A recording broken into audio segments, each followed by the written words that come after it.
Hi, Dory here with another episode of Ask Starbase.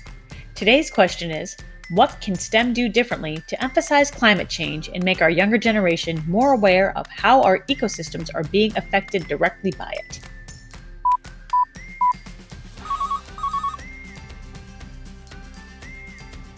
Let's start by looking at how STEM is currently approaching climate change.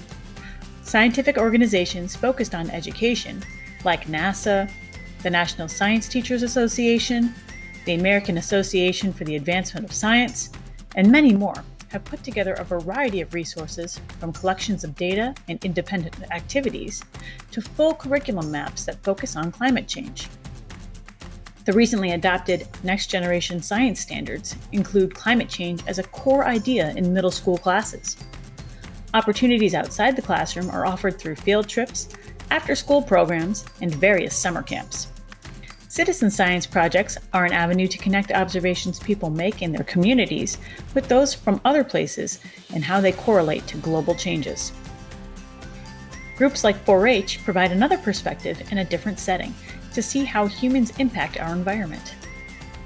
Outside of these organizations directly tied to education, engineers and researchers from various technology companies are developing new ideas to slow climate change. Advances in satellite technology allow us to capture and share data in real time for analysis by researchers and students alike.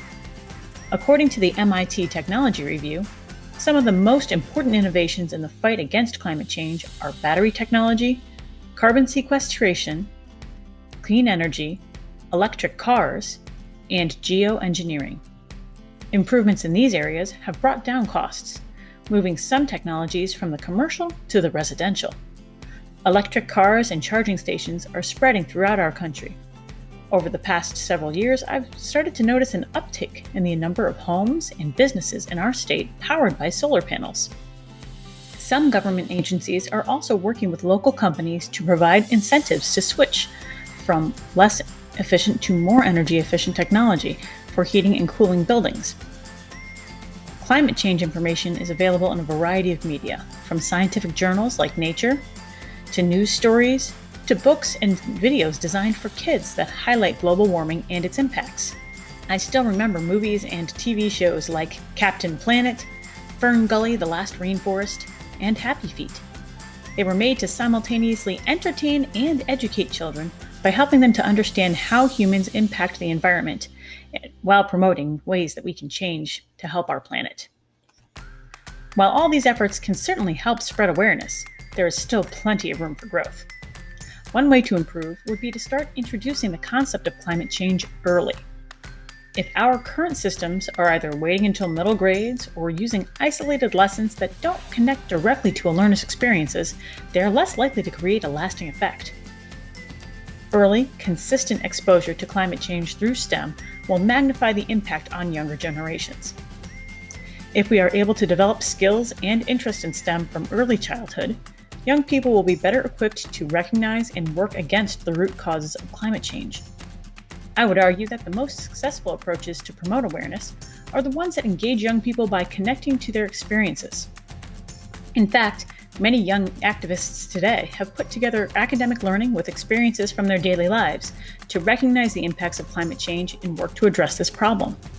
Elena Guilingua grew up in the Ecuadorian Amazon and witnessed firsthand how climate change has impacted her home. She continues to fight against oil companies looking to drill on indigenous land by sharing her experiences with local Ecuadorian schools and the international community at large. Helena cites fires, flooding, desertification, and melting glaciers as evidence of how climate change is impacting indigenous communities in the Amazon. Sweden's Greta Thunberg first heard about climate change when she was 8 and started by encouraging her own family to make lifestyle changes to address the problem. By the time she was 15, Greta was leading protests and giving speeches all over the world. Youth like Isra Hirsi from Minneapolis, Minnesota, have gone from watching extreme storm conditions and the construction of oil pipelines to joining and creating new organizations in the fight against climate change. Bruno Rodriguez from Buenos Aires, Argentina, founded Youth for Climate to spread the word about climate change on a global stage as he was not satisfied with the government's response to the impacts of fossil fuels on Latin America. These young activists have used a combination of STEM training and life experiences to recognize the impacts of climate change on ecosystems and share their concerns both in person and through technology like social media. STEM organizations could take advantage of social media platforms or even create new ones to connect young people to information on climate change as well as to each other.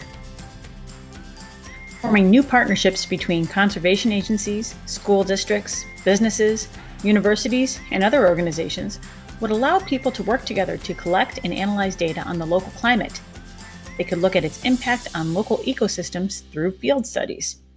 Essentially, options like watching a video of a polar bear trapped on a floating iceberg and reading about droughts or storms in faraway places are unlikely to fully engage people, regardless of age, as much as examining how the changes in climate relate to them and their local ecosystems. Authentic STEM exploration connected to climate change could help more young people move beyond completing assignments for a grade to using their skills to benefit their communities and beyond.